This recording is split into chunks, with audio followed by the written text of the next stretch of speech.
మీరు ఇంజనీరింగ్ చేశారా? జాబ్స్ కోసం సెర్చ్ చేస్తున్నారా? 3600 మందికి పైగా స్టూడెంట్స్ కి జాబ్స్ వచ్చేలా చేసిన code Gyan 100 days software course లో జాయిన్ అవ్వండి. మీ కెరియర్ ని బిల్డ్ చేసుకోండి. Hi hello namaste, welcome back to Suman TV. ప్రస్తుతం మనతో పాటు ఉన్నారు psychologist and life coach doctor Madhurima Reddy గారు. మేడంతో మాట్లాడదాం. నమస్తే మ్యామ్. నమస్తే నవీన గారు. మేడం, ఇప్పుడు శరీర వాంఛలోని ఉద్రేకం వల్లే మనిషి నాశనం అవుతున్నాడా అంటే ఏం చెప్తారు మీరు? అంటే సెక్స్ ఫిలాసఫీ ఏం చెప్తుంది? అంటే సెక్స్ అనేది అంత చెడు ఏం కాదమ్మా. ఒట్టి రొమాన్స్, సెక్స్ అండ్ చాలా మంచిదే అది చెప్పాలంటే, ఒకవేళ పాజిటివ్గా తీసుకుంటే. ఇప్పుడు సెక్స్ వలన మంచి హార్మోన్స్ రిలీజ్ అవుతాయి, డోపమైన్ బాగుంటుంది, it is good. Husband wife మధ్యలో కానీ ఎవరైనా యుక్త వయసులో ఉండే వాళ్ళు కూడా అలా ఆలోచించుకోవచ్చు. తర్వాత వాళ్ళు రొమాన్స్ అండ్ లవ్, ఇలా ఉండొచ్చు నాకు అమ్మాయి, ఇలా ఉండొచ్చు నాకు అబ్బాయి అని అనుకోవచ్చు. పెళ్లి కూడా చేసుకోవచ్చు, అలాగే అనుకోవచ్చు, డ్రీమ్ కూడా చేయొచ్చు. అలాగా they can dream and also వాళ్ళు అలాగా పర్సీవ్ చేయొచ్చు, బాగుంటుంది అలాగా. కానీ మార్నింగ్ లేచినప్పటి నుంచి అదే ఆలోచించు, మార్నింగ్ నుంచి ఇలాగే అనుకుంటూ, పాన్ చూసుకుంటూ, ఎప్పుడు చూసినా అలాంటి వీడియోసే చూసుకుంటూ, సెక్స్ లైఫ్ అలాగే పెట్టుకొని మార్నింగ్ నుంచి ఏ పని చేయకుండా 24/7 అలాంటివే ఉంటే అది అడిక్షన్కి వస్తుంది, which is a negative emotion. So morning నుంచి ఇదే పనిలో ఉంటే, వేరే పని ఆలోచన లేకుండా, ఒక వర్క్ లేకుండా, ప్యాషన్ లేకుండా, ఏం లేకుండా అడిక్షన్లో, anything addiction is a negative emotion. So ఇది కూడా సెక్స్ ఆలోచన కంటిన్యూస్గా ఉంటే 24/7 అంటే వర్క్లో అదే ఉండి, ఇంట్లో అదే ఉండి, కూర్చున్నా లేచినా అదే ఉంటే అది ఒక that will lead to negative. అది మంచిది కాదు. అది దానివల్ల నాశనం అవుతారు. మీరు అనేది దానివల్ల ఏమైనా నాశనం అవుతుందా లైఫ్ అని అంటున్నారు కదా, దానివల్ల వినాశం అవుతుంది. మేడం, ఇప్పుడు చూసుకుంటే టెంప్టేషన్స్ అంటున్నాం కదా, అవి కొంచెం అంటే ఒక లిమిట్ వరకు ఉంటే పర్వాలేదు అంటున్నారు. అవి ఒకవేళ బార్డర్ క్రాస్ అయితేనే కదా బయట చూస్తున్నాం సొసైటీలో అమ్మాయిల పైన అఘాయిత్యాలు జరుగుతున్నాయి.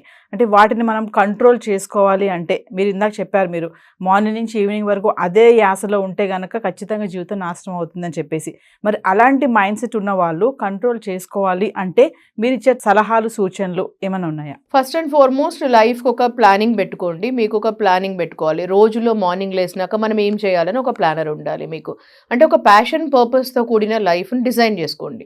అంటే మార్నింగ్ లేసినాక నాకు ఇవన్నీ చేస్తే ఒక కిక్ వస్తుంది నా లైఫ్లో.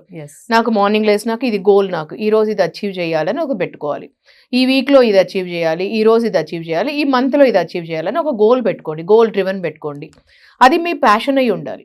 మీకంటూ మీకు ప్యాషన్ ఉండాలి. అంటే మీకు ఎంతో సంతోషం అయ్యేది ఉండాలి. సో ఆ ప్యాషన్ని మీరు ఐడెంటిఫై చేస్తే మీకు దాని నుంచే పర్పస్ వస్తుంది. అంటే పర్పస్ అంటే మీరు ఏం చేయాలనుకుంటున్నారు, సంథింగ్ సర్వీస్ లాంటిది కావచ్చు, ఎనీథింగ్ కావచ్చు. సో ఫస్ట్ ప్యాషన్ ఉంటే మీకు సంతోషం వస్తుంది దానివల్ల. ఇలాంటివి వచ్చినప్పుడు డిస్ట్రాక్షన్స్ కావు. మైండ్ డిస్ట్రాక్షన్స్ అయ్యి నెగిటివ్ దానిలోకి వెళ్తేనే లస్ట్ డ్రివెన్ వస్తుంది. అంటే ఇప్పుడు అడిక్షన్స్ అన్ని ఎందుకు వస్తుంది అని అంటే, మెయిన్లీ సెక్స్ అడిక్షన్స్ ఎందుకు వస్తాయంటే లస్ట్ డ్రివెన్ ఉన్నప్పుడు. ఒక మనిషి రొమాన్స్ డ్రివెన్, లవ్ డ్రివెన్ అని ఉంటుందండి. తర్వాత లస్ట్ డ్రివెన్ ఉంటుంది. లస్ట్ అంటే నెగటివ్ ఎమోషన్. అంటే లస్ట్ అంటే ఎప్పుడూ సాటిస్ఫై కాదు, ఒక మనిషితో సాటిస్ఫై కాదు, ఒక అమ్మాయితో కాదు, ఒక అబ్బాయితో కాదు. అంటే ఏ ఏజ్లోనే రావచ్చు అది. అంటే ఒక ఏజ్కి ఒక లిమిట్ ఉంటుంది. అంటే ఒక మేబీ 30 yearsకి ఆగిపోతుందా, 40కి ఆగిపోతుందా, 50కా, 60కా, 80కా అని, 90కి కూడా ఆగదు. So male female both. So లస్ట్కి ఒక సాటిస్ఫాక్షన్ అనేది ఉండదు. సో లస్ట్ డ్రివెన్ అంటేనే ఇంకా ఎడిక్షన్ అని అర్థము. సో అందుకని వీళ్ళకి ఏంటి అని అంటే మంచి వాళ్ళ మధ్యలో ఉండాలి. ఫస్ట్ థింగ్, మంచి వాళ్ళ మధ్యలో ఉండాలి, మంచి ఆలోచన ఉండాలి. వాళ్ళకై వాళ్ళే ఎప్పుడు నేను ఇది చెయ్యాలి మార్నింగ్ నుంచి అని పెట్టుకోవాలి. ఒక సెల్ఫ్ అఫర్మేషన్స్ చేసుకోవచ్చు. అఫర్మేషన్ అంటే మనం ఏమంటున్నామో, ఏమి చెప్తున్నామో అది ఇంపార్టెంట్. సెల్ఫ్ అఫర్మేషన్స్ అంటాము. దాని తర్వాత రోజులో మార్నింగ్ నుంచి రాత్రి వరకు వాళ్ళకు ప్లానర్ పెట్టుకోవచ్చు, జర్నల్ రాసుకోవచ్చు. నేను ఇవన్నీ చేస్తున్నాను, ఇవన్నీ సాధిస్తున్నాను. తర్వాత అచీవ్మెంట్స్ పెట్టుకోవచ్చు. అంటే ఇప్పుడు రానున్నది మనం 2025, నేను 2024లో ఏం చేశాను, ఒక 3 things నేను అనుకున్నాను, ఇది చేశానా లేదా అని వాళ్ళే ఇంట్రోస్పెక్ట్ చేసుకోవచ్చు.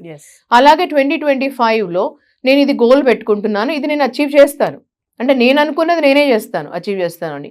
ఇలాంటివి గోల్ డ్రివెన్కి మనం అటాచ్ చేసుకున్నామంటే ఇలాంటివి డైరెక్షన్స్, మనం డిస్ట్రాక్షన్స్ కాదు మైండ్. సో అలాగే మనము ఎవరితో ఏ జోన్లో ఉన్నాం అనేది important.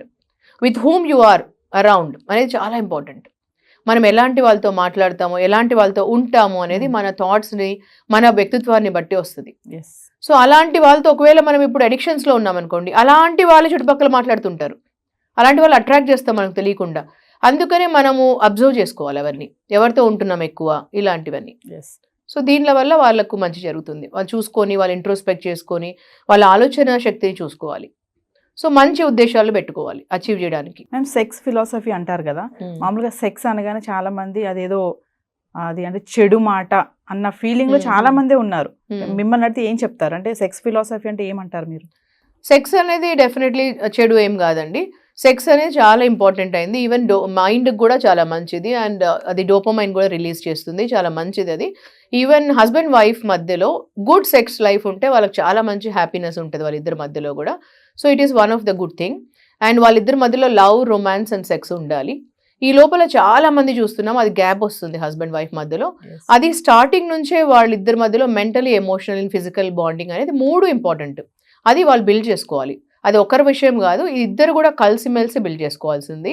So sex is a good life. Actually sexual life అనేది it's a good one. Madam ఇప్పుడు మనం యూత్నే తీసుకుందాం, టీనేజర్స్ని చూసుకుంటే వాళ్ళకి మనం ఏమీ చెప్పాల్సిన అవసరం లేదు. ప్రతి ఒక్కటి కూడా వాళ్ళకి తెలిసిపోతుంది. ఎందుకంటే మూవీస్లో చూస్తున్నారు, యూట్యూబ్లో కానీ అక్కడ చూస్తున్నారు. ఇంట్లో కూడా మనం టీవీ చూసేటప్పుడు అలాంటి సీన్ ఏదైనా వచ్చిందనుకోండి, మనం టక్మని దాన్ని మార్చేయడానికి ప్రయత్నిస్తూ ఉంటాం. అసలు టీనేజర్స్ ఉన్నటువంటి పేరెంట్స్ పిల్లలతో ఈ సెక్స్ గురించి కానీ ఈ టాపిక్ గురించి మాట్లాడాలి అంటే అది ఎంతవరకు కరెక్ట్ అంటారు? మీ ఉద్దేశం ఏంటి? యాక్చువల్లీ చిన్నప్పటి నుంచే అండి ఈ మధ్య స్కూల్లో కూడా good touch and bad touch చెప్తున్నాం అమ్మాయిలకు కూడా. ముందు ఒకప్పుడు లేదు, మేము చదువుకునే రోజుల్లో చిన్నప్పుడు అప్పుడంతా లేదు స్కూల్లో. ఇప్పుడు ఏంటంటే అప్పుడు నేను స్కూల్లో స్పోర్ట్స్ పర్సన్ అయినా అప్పుడు లేదు మాకు అవేర్నెస్ అవన్నీ. కానీ ఇప్పుడు ఏంటంటే సెక్స్ ఎడ్యుకేషన్ స్కూల్లో నుంచి ఉంది, అమ్మాయిలకు ఉంది, అబ్బాయిలకు ఉంది. చాలా మట్టుకు ఇంటర్నేషనల్ స్కూల్స్లో ఉంటుంది నవీన ఈ మధ్యలో. సో అలాగే వాళ్ళకు సెక్స్ ఎడ్యుకేషన్ ఎలా ఉంటుందో 9th 10thలో వచ్చేసరికి ఉంటుంది, 11th 12thలో కూడా ఉంటుంది. కానీ పేరెంట్స్ కూడా ఒకవేళ అవేర్నెస్ ఉండి పేరెంట్స్ కూడా వాళ్ళతో కూర్చొని మాట్లాడచ్చు, అట్లీస్ట్ బేసిక్స్ చెప్పొచ్చు వాళ్ళకి. అప్పుడు ఏమవుతుందంటే పిల్లలకి బయట ఎక్కడి నుంచో వచ్చే బదులు కొన్ని బేసిక్ నాలెడ్జ్ పేరెంట్స్ నుంచే తెలిస్తే బాగుంటుంది. ఇప్పుడు ఒక రిలేషన్షిప్ నేను అన్ని చెప్తాను అందరితో, పేరెంట్స్కి పిల్లలకి మధ్యలో ఉండాల్సిన best relationship is friendship relation. So one of the best relationship అందరికీ ఉండాల్సింది. ఇప్పుడు సిస్టర్స్కి బ్రదర్స్కి మధ్యలో, పేరెంట్స్కి పిల్లలకి మధ్యలో ఉండాల్సిన రిలేషన్ బెస్ట్ ఫ్రెండ్ రిలేషన్. అంటే నువ్వు ఒక బెస్ట్ ఫ్రెండ్ లాగా ఉంటున్నావా లేదా అని. ఇప్పుడు ఈ మధ్యలో చూస్తే ఒక ఇంట్లోనే ఉంటారు అందరూ, కానీ ఒక రూమ్లో ఫోన్లో మెసేజ్ చేసుకుంటారు, ఫోన్లో మాట్లాడతారు. మనము ఫేస్బుక్తో కనెక్ట్ అవుతాం, ఇంటర్నెట్తో కనెక్ట్ అవుతాం, అన్ని సోషల్ మీడియాతో కనెక్ట్ అవుతాం, కానీ ఒకరితో మనసు కనెక్ట్ కాలేకపోతున్నాం. అదే హ్యూజ్ ఇష్యూ మధ్యలో. సో ఆ ఇష్యూ పోవాలంటే కూడా మెయిన్లీ మనం ఏం చేయాలి అని అంటే పిల్లలతో కూర్చొని మాట్లాడాలి. ఎప్పుడైతే మనం పిల్లలతో కూర్చొని మాట్లాడతామో వాళ్ళు మనతో ఐ టు ఐ కాంటాక్ట్ పెట్టుకుంటారు, మనసుతో మనసు కనెక్ట్ పెడతారు. అప్పుడు మనం వాళ్ళతో మనసు విప్పి మాట్లాడచ్చు. అప్పుడు వాళ్ళ థాట్స్ అబ్జర్వ్ చేయొచ్చు, ఏం థాట్స్ ఉన్నాయి వాళ్ళకు అని. లేదంటే ఈ మధ్యలో నేను చాలా మంది పేరెంట్స్ చెప్తుంటారు, పిల్లలు ఇలా అన్నారు, మాతో ఇలా మాట్లాడతారు, చూడండి మా టైంలో మేము అలా మాట్లాడే వాళ్ళం కాదండి అంటారు. అంటే వాళ్ళ టైంలో వేరేగా ఉండింది కల్చర్, వేరేగా ఉండింది. అప్పుడు వేరేగా అసలు టీవీ అలా సోషల్ మీడియా వేరేగా ఉండేది. టీవీలో దూరదర్శన్ మాత్రమే వచ్చేది, ఎప్పుడో ఒక రోజు చూసేవాళ్ళం దూరదర్శన్ కూడా. ఇప్పుడు మీడియా అలా లేదు, సోషల్ మీడియా అలా లేదు, టీవీ ఛానల్స్ అలా లేవు, నెట్ఫ్లిక్స్ అలా లేదు. సో ఇప్పుడు అంతా అడ్వాన్స్డ్ అయిపోయింది, వాళ్ళకి అన్నీ ఆల్రెడీ తెలుసు. సో ఇప్పుడు పేరెంట్స్ కూడా వాళ్ళు నార్మల్గా మంచిగా సోషల్గా మంచిగా మాట్లాడితే పిల్లలతో చాలా వాళ్ళు కూడా షేర్ చేసుకుంటారు. మేము ఓవరాల్ ఒక విషయం చెప్పండి ఫైనల్గా. ఫ్రెండ్షిప్ అన్నారు ఇందాక, పేరెంట్స్ పిల్లలతో ఫ్రెండ్స్లా ఉండాలంటున్నారు, కానీ ఆ ఫ్రెండ్షిప్ అనేది చాలా ఎక్కువైపోయింది ఇప్పుడు. అంటే లీనియస్ అయిపోయింది, ఎక్కువ ఫ్రీడమ్ ఇచ్చేయడము. ఇంకా ఫ్రెండ్స్ అంటే ఫ్రెండ్స్ కంటే ఎక్కువ అయిపోయారు పేరెంట్స్ పిల్లలతోటి. లీనియస్ ఇవ్వడము, వాళ్ళని కొంచెం ఏమంటారు అంటే కాన్సన్ట్రేషన్ చేయకపోవడం, ఇది కూడా కొంచెం రాంగ్ వేలో కూడా మనకు తీసుకెళ్తుంది కదా. అంత ఫ్రీగా ఉన్నటువంటి పేరెంట్స్కి మీరేం చెప్తారు? అంటే పిల్లల్ని ఫ్రీగా వదిలేసి ఒక ఫ్రెండ్లీ నేచర్గా ఉన్నటువంటి పేరెంట్స్ వల్ల కూడా చాలా ప్రాబ్లమ్స్ వస్తున్నాయి కూడా. ఇలాంటి ఇప్పుడు మీరు అన్నట్టుగా సెక్స్ పరంగా కానీ ఇలాంటి వాళ్ళలో వెళ్ళడానికి కూడా ఛాన్సెస్ చాలానే ఉన్నాయి కదా. ఫైనల్గా ఏం చెప్తారు అలాంటి పేరెంట్స్? కానీ ఫ్రీడమ్ ఇవ్వడము అని అంటే కంప్లీట్గా వదిలేసేసి మీరు ఎక్కడికైనా వెళ్ళండి, మార్నింగ్ 24 hours మేము ఎక్కడికైనా వెళ్తాం, మేము జాబ్ చేస్తున్నాం అనేది కాదు ఫ్రీడమ్ అంటే. ఫ్రీడమ్ అంటే ఫ్రీడమ్ ఆఫ్ ఎక్స్ప్రెషన్ అని అర్థం. అంటే ఒక మనిషికి ఏం మాట్లాడాలో, వాళ్ళు ఏం మాట్లాడతారో మనతో వచ్చి చెప్పడం. ఇప్పుడు తల్లిదండ్రులకి ఎంతమంది పిల్లలు వచ్చి చెప్పుకోగలుగుతున్నారు, దాన్ని ఫ్రీడమ్ అంటే. ఫ్రీడమ్ మీనింగ్ అంటే ఇప్పుడు ఒక కూతురు వచ్చి అమ్మాయి, ఇప్పుడు తల్లిదండ్రులే కనిన అమ్మాయి వచ్చేసేసి తను వాళ్ళ పిల్లలతో అమ్మ నాన్నతో చెప్పుకోలేకపోతుంది. అదే తను వెళ్ళి వేరే వాళ్ళతో చెప్పుకోగలుగుతుంది, ఫ్రెండ్స్తో వెళ్ళి చెప్పుకోగలుగుతుంది, వేరే ఎవరెవరితో చెప్పుకోగలుగుతుంది, కానీ అమ్మ నాన్నతో చెప్పుకోలేకపోతుంది. కానీ పేరెంట్స్ ఏమంటారంటే నేను ఫుల్ ఫ్రీడమ్ ఇచ్చాను, నేను తనకు కావాల్సిన మొబైల్ కొనిచ్చాను, 1 lakh ప్లస్ మొబైల్ కొనిచ్చానండి, కార్ కొనిచ్చానండి, నేను డ్రైవర్ని పెట్టానండి, నేను అన్ని ఫ్రీడమ్ ఇచ్చానండి తనకి అని అంటారు. కానీ మనసు విప్పి ఒక 10 నిమిషాలు 20 నిమిషాలు రోజుకి మాట్లాడలేకపోతున్నారు. ఆ అమ్మాయి ఏం ఆలోచిస్తుందో తెలుసుకోలేకపోతున్నారు. ఆ అమ్మాయికి అన్ని ఫ్రీడమ్ ఇచ్చారు, అమ్మాయి ఎక్కడైనా వెళ్తుంది, డ్రింక్ చేస్తుంది, ఇంటర్మీడియట్ నుంచి డ్రింక్ చేస్తుంది అమ్మాయి, ఎక్కడికైనా వెళ్తుంది, వీకెండ్స్ ఎక్కడికి వెళ్తుందో తెలియదు పేరెంట్స్కి. ఇది కాదు ఫ్రీడమ్ అంటే. ఫ్రీడమ్ అంటే ఫ్రీడమ్ ఆఫ్ స్పీచ్, అంటే ఫ్రీడమ్ ఆఫ్ ఎక్స్ప్రెషన్.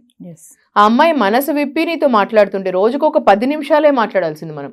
అంటే మార్నింగ్ ఒక 10 minutes I to eye contact పెట్టుకొని రాత్రి ఒక 10 నిమిషాలు మాట్లాడితే పిల్లలతో, అమ్మాయి అయినా అబ్బాయి అయినా, మనం కన్న పిల్లలతో వాళ్ళు ఎలా ఆలోచిస్తున్నారో తెలుస్తుంది మనకు, వాళ్ళ ఆలోచన ఎలా ఉంటుందని. అది ఫ్రీడమ్ అంటే. ఫ్రీడమ్ అంటే మనం 1 month అంతా మన పాటికి మనము, తండ్రి ఏమో తండ్రి పాటికి బిజీగా ఉండడము, తల్లి ఏమో తల్లి పాటికి బిజీగా ఉండడము, నేను వర్కింగ్ చేస్తున్నా, నేను స్ట్రెస్లో ఉన్నా, నేను చిల్అవుట్ అవుతాను, నేను ఇలా ఉంటున్నానని హస్బెండ్ వైఫ్ అనుకోవడము. ఎప్పుడు పిల్లలు కూడా నేను ఫుల్ ఫ్రీడమ్ ఇచ్చేస్తాను పిల్లలకి అనుకోవడం కాదండి. అంటే ఎవరి దారిలో వాళ్ళు వెళ్ళడం కాదండి ఫ్రీడమ్ అంటే. ఫ్రీడమ్ అంటే మనం అందరం కనెక్టెడ్గా ఉన్నాము అనడం ఫ్రీడమ్. అంటే మనకు ఆ స్పేస్ తీసుకుంటాం అందరము. తండ్రి తీసుకోవచ్చు స్పేస్, పిల్లలు తీసుకోవచ్చు. అట్ ద సేమ్ టైం మన అందరూ కనెక్టెడ్గా ఉన్నాము ఒక ఫ్యామిలీ బౌండరీతో, ఒక డిసిప్లిన్తో కనెక్టెడ్గా ఉన్నాం అందరము అనుకోవడం ఫ్రీడమ్ అంటే. అంటే మీరేం చేస్తున్నారో నాకు కూడా తెలుసు. నన్ను అందరం ఒక చుట్టుపక్కల మనం అందరం రౌండ్గా కనెక్టెడ్గా ఉన్నాం. We are all connected to each other. Thank you thank you అండి.